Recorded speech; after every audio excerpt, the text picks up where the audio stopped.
CM Jagan పై జరిగిన దాడిని మంత్రి జోగి రమేష్ ఖండించారు. కొంతమంది దుండగులు చేత చంద్రబాబు దాడి చేయించారని ఆరోపించారు. బాబు నిజస్వరూపం చూసి రాష్ట్ర ప్రజలకే కాక దేశ ప్రజలు కూడా ముగ్ధకంఠంతో ఖండిస్తున్నారని అన్నారు.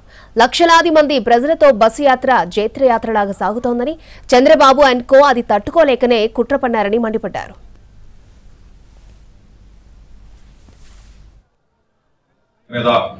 కొంతమంది ఆ దుండగుల చేత దాడి చేయించిన నరరూప రాక్షసుడైన నారా చంద్రబాబు నాయుడు నిజస్వరూపం రాష్ట్ర ప్రజలకే కాదు దేశ ప్రజలకు మొత్తం కూడా నారా చంద్రబాబు నాయుడు కిరాతక దుశ్చర్యని అందరూ కూడా ముక్త కంఠంతో ఖండిస్తున్న పరిస్థితులు మనం చూసాం.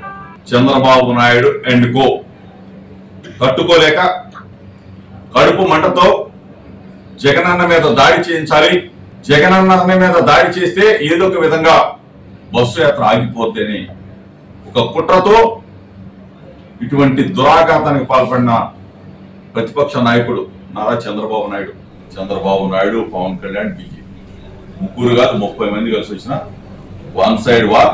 వైఎస్ఆర్ కాంగ్రెస్ పార్టీ జెండా ఎగరబోతా ఉంది. జగనన్న మరలా బ్రహ్మాండమైన మెజార్టీ, అంటే మేము ఊహించిన మెజార్టీ కూడా వస్తుంది. జగన్మోహన్